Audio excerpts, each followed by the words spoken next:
Magandang gabi mga idol at ito na yung update ng ating semi-cascade Bantige. After 3 months, so ito yung kinapal ng ating dahon. So ang dami ring mga bagong shoots. So doon sa ating vlog number 70 part 1 tsaka vlog number 71 part 2. So doon ay pinag-usapan natin at tinalakay natin yung mga secondary niya is hindi natin winire kasi nga pag winire natin yun is babagal yun pag ni-layout at binaba natin yung mga sanga. So ngayon ito na yung update at iwa-wire na natin yung mga secondary niya dahil ang hahaba na ng mga secondaries. Dahil nung part 1, part 2 niya, so may clip pa lang yun ang iniwan natin, meron ganyan, may ganito, may ganyang kahaba lang. So pinakamahaba lang siguro yung mga ganyang kahaba nun. Ngayon, yung hinaba niya is naglalaro mga 3 to 4 to 5 inches yung haba ng secondary natin. So ang gagawin natin ngayon dito ay magsiselection tayo ng mga sanga, yung mga unwanted branches, tatanggalin natin, and then ang matitira dito ngayon ay yung ating gagawing secondary branches. So although yung ating puno ay nagpapalaki pa tayo ng sanga, so hindi pa tayo magpuputol. So kailangan pa rin natin. So yun yung gagawin uli natin yung antena sa kanya. So sa loob ng 3 months mga idol, bumakat na yung wire ng bantigi na to. Then ngayon i-remove natin yon at papalitan natin pag-workshop ng ating puno. So paulit-ulit lang yung ginagawa natin pag-develop. So kung mapapansin nyo, nagagaling tayo ng 1.5 mm ng size ng wire. Then after a month, nagpapalit tayo kasi kaya natin ginagawa yun para hindi mawala yung layout natin, para hindi masayang yung effort natin. Kasi nga, pagka hindi natin siya binalikan ng wire, ang mangyayari sa kanya is mababago yung layout. So sayang naman yung effort natin, di ba? So tara, magsimula na tayo mga idol. So doon sa paulit-ulit na tinatalakay ko sa gawa ng puno ay lagi ko sinasabi, nagsisimula tayo lagi sa baba. Kung ano yung mga pagkasunod-sunod na sanga hanggang ma-develop hanggang dumating tayo sa apex. So ganun lagi ako. So sana masanay kayo doon sa aking sinasabi lagi para tayo ay matuto. Sabi ko nga, sa baba muna tayong sisimula. So ito yung uunahin muna natin yung gitna na sanga na to. So dito muna tayo sa isa na to. So tanggalin muna tayo ng unwanted. So nung nakaraan, gusto kong tanggalin yan. Kaso nga lang, hindi ko tinatanggal para makita nyo kung paano ako magpili, di ba? So, actually, pili naman na yan eh. Kaso nga lang, gusto ko lang makita nyo na kung gaano kakapal yung nilakas niya sa loob ng 3 months. Dami. Grabe.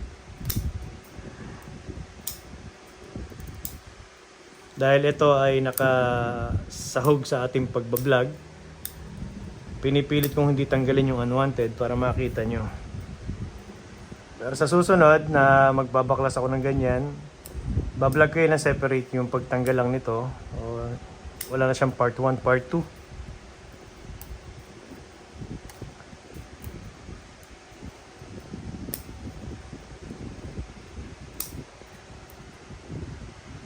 So i-move natin muna to. Tignan nyo, hindi na kaya ng wire, bumabalik ko.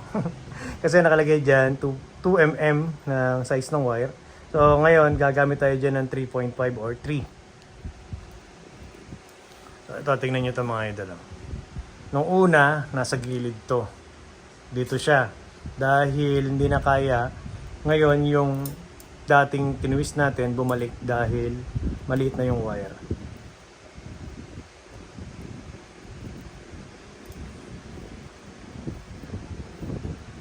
Tingnan nyo. Ito, hindi kailangan to. Masyadong malapit yan. Masyadong malapit dito sa size ng puno So tanggalin natin to. Ito kukunin natin. Ayan. Ito sakto na yan.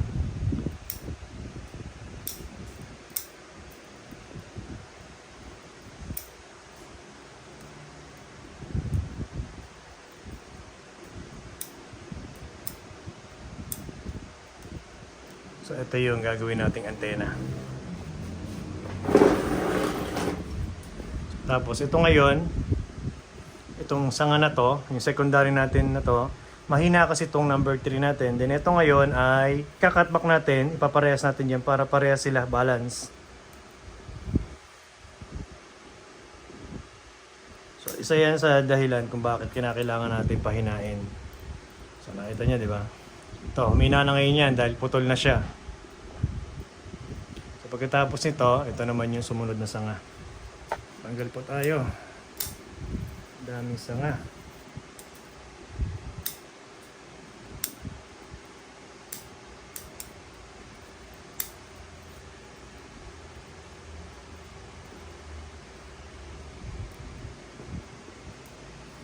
So pareha sila ng problema. Oh.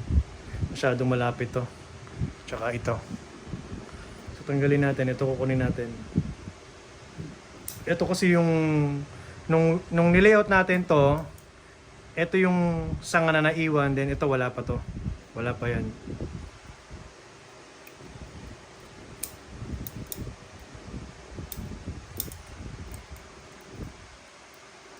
So ganun din ang proseso, pahinain natin to.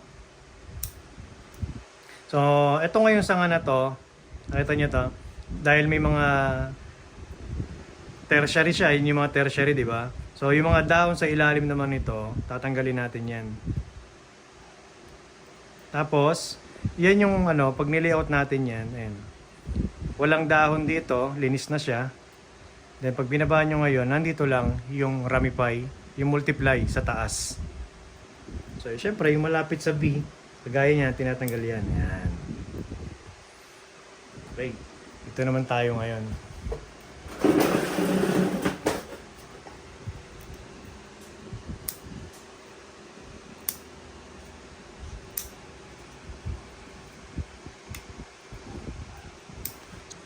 So ito, nung winire natin, talagang nandyan yung dalawa na yan. So sakto, balance na yung dalawa na yan. So ngayon ito, wala na to.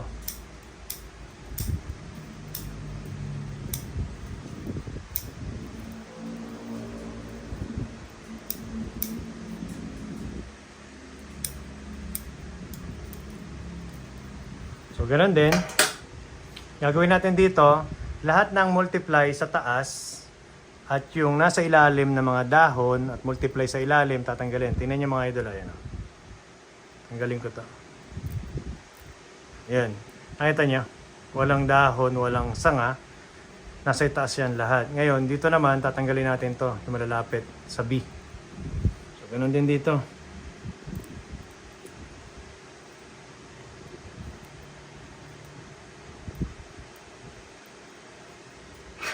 So ito ay walang number 2. Ito ngayon pahihinain natin to, yung isa na to.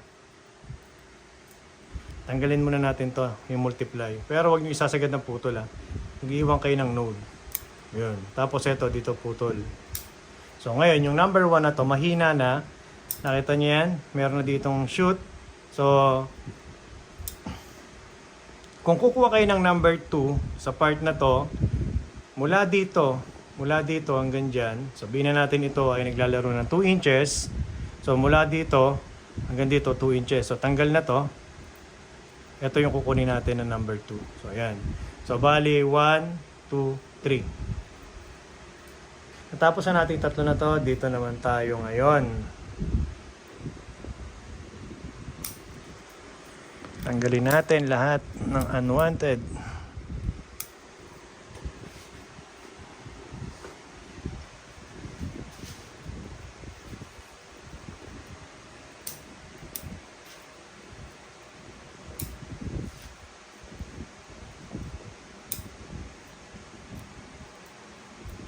Etong sanga na to, ito yung iniwan natin. Maliit pa lang siya noon.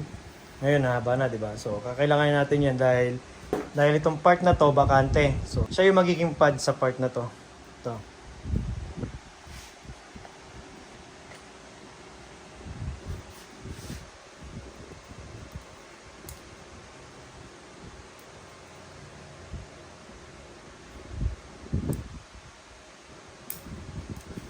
So, ganun ulit. Sa ilalim, tanggal lahat ng dahon.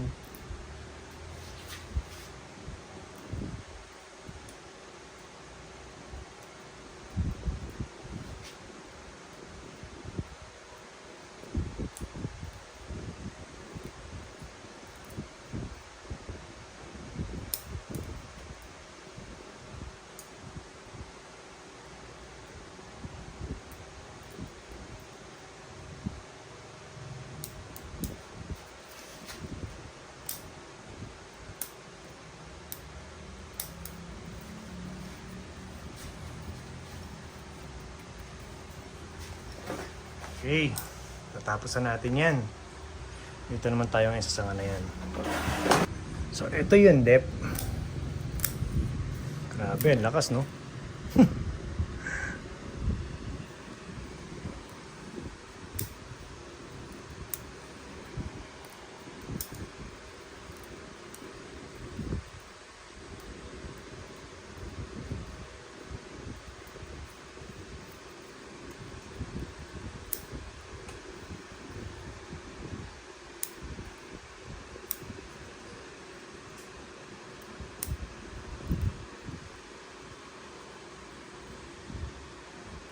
So, ito yung 1.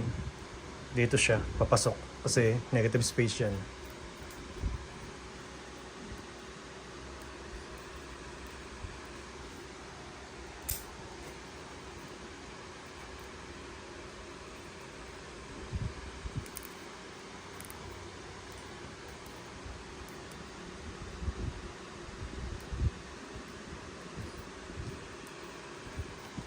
So, yun. Tapos niyan, dito naman tayo. Dito na tayo ngayon. Tanggalin na natin to. Ito, gin to eh.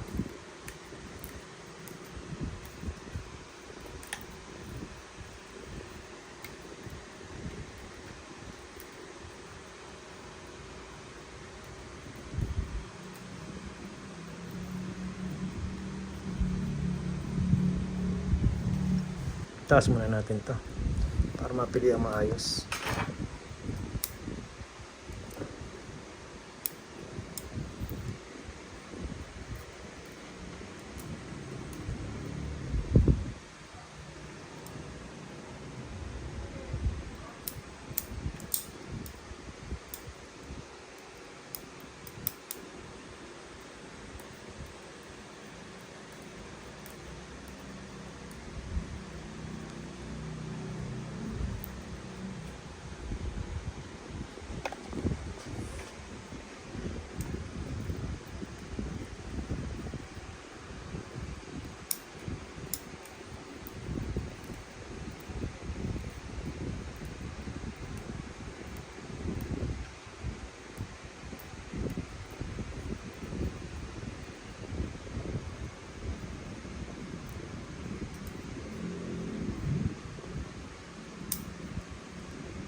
So nakita nyo, primary natin, ito yung secondary 1, 3 natin, ito wala pa to. Ngayon, yung mga multiply na yan, hindi ko yan kinukuha kagad. Kasi, pag kinuha natin yan, kung ano laki ng secondary natin, magiging sinlaki ng tertiary natin. Kaya yan, ang ginagawa ko, pagka hindi kailangan, sagad putol,